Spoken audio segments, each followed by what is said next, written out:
नमस्कार दोस्तों बताना चाहूँगा, अंधश्रद्धा और शिक्षा दोनों एक दूसरे के कट्टर दुश्मन होते हैं, लेकिन समझने की बातें होती हैं।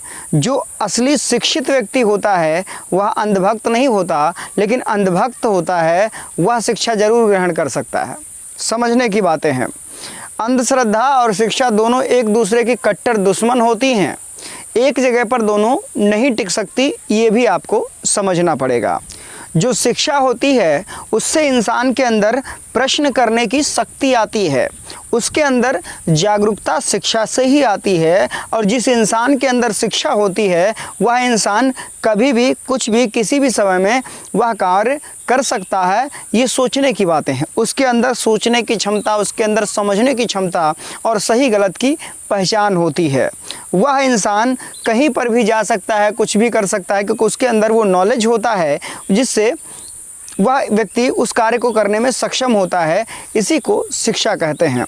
आज के समय में जीवन का आधार शिक्षा है। अगर जिस इंसान के अंदर शिक्षा नहीं है वह कभी भी उन्नति नहीं कर सकता। लेकिन यहाँ की सरकारें, यहाँ के कुछ तथाकथित लोग बहुत अच्छे से जानते हैं कि जिस इंसान के अंदर शिक्षा नहीं होगी वह इंसान ही अंधभक्त बन सकता है। जो इंसान अंधभक्त होगा वह सवाल नहीं करेगा और वह हमारी नीतियों से हमेशा खुश रहेगा। इसीलिए आज का माहौल देख लीजिए। इस समय पर सावन चल रहा है और सावन में कांवड़ यात्राएं चल रही हैं। आपको जगह जगह पर शिविर दिख रहे होंगे, जगह जगह पर कांवड़ यात्रा के जो यात्री हैं उनके ठहरने की व्यवस्था दिख रही होगी, उनके खाने पीने की व्यवस्था दिख रही होगी। लेकिन आपको कहीं पर भी जब स्कूल से बच्चे जाते हैं कहीं पर आपको पानी की व्यवस्था नहीं मिलेगी। ना तो कभी किसी स्कूल में कोई किताबें बांटने आता है, ना तो कभी फ्री में कोई किताबें देता है, ना तो कभी फ्री में पेन और ना तो कभी फ्री में कॉपी देता है। ये उस व्यक्ति को खुद खरीदनी होती है जो अपने बच्चों को शिक्षा दिलाता है, या उस बच्चे को खुद खरीदनी होती है जो शिक्षा ग्रहण करता है। लेकिन यहाँ पर एक सोचने की बातें हैं कि एक तरफ स्कूल जाने वाले बच्चे जो स्कूल जाते हैं उनको रास्ते में कुछ नहीं मिलता, यहाँ तक कि भोजन भी वो घर से लेकर के जाते हैं।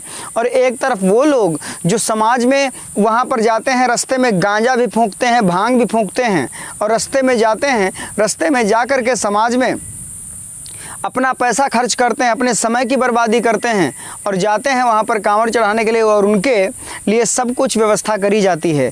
सबसे बड़ी बात यह है, हमारा वीडियो बनाने का मकसद ये नहीं है कि हम किसी धार्मिक भावनाओं को ठेस पहुँचा रहे हैं, क्योंकि हम वीडियो ही अपने समाज को जगाने के लिए बनाते हैं। हमारा जो समाज है SC ST OBC और माइनॉरिटी समाज सबसे ज़्यादा यही पाखंडवाद में डूबा हुआ है। हम इसको जागरूक करने के लिए वीडियो बनाते हैं। आप समझिएगा, विचार करिएगा।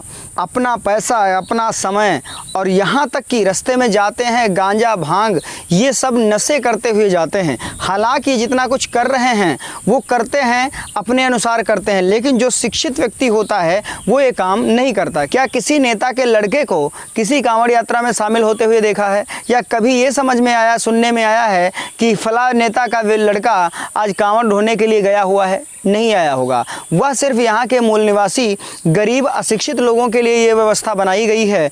इन अंधविश्वासियों के चलते यहाँ पर शिक्षा को नीचे दबा दिया जा रहा है और पाखंडवाद को ऊपर रखा जा रहा है।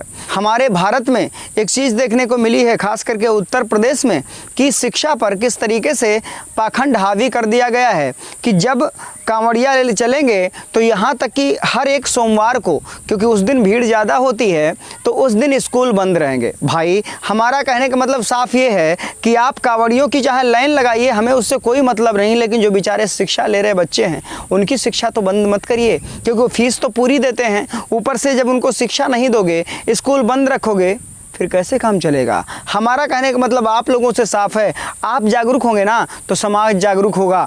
आप इनकी चाल समझिए, इन लोगों की, इन नेताओं की चाल समझिए। किसी भी नेता का लड़का कांवड़ नहीं ढोता है, किसी नेता का लड़का कभी धर्म की लड़ाई में नहीं जाता है, किसी भी नेता का लड़का किसी भी नफरतबाजियों के चक्कर में नहीं पड़ता है। वो शिक्षा लेते हैं, विदेशों में पढ़ते हैं, यहाँ पर आकर के अपनी धाक जमाते हैं, नौकरियाँ करते हैं, अच्छी से अच्छी नौकरियाँ करते हैं, उनका सिलेक्शन होता है। और इन जैसे लोग जो तस्वीरें दिख रही हैं, इनका तो भैया क्या कह सकते हैं, हम तो कुछ नहीं कह सकते। खैर, कोई बात नहीं है। अगर वीडियो अच्छा लगा तो वीडियो को लाइक शेयर कमेंट ज़रूर करिएगा। मिलते हैं अगले वीडियो में, तब तक के लिए नमस्कार।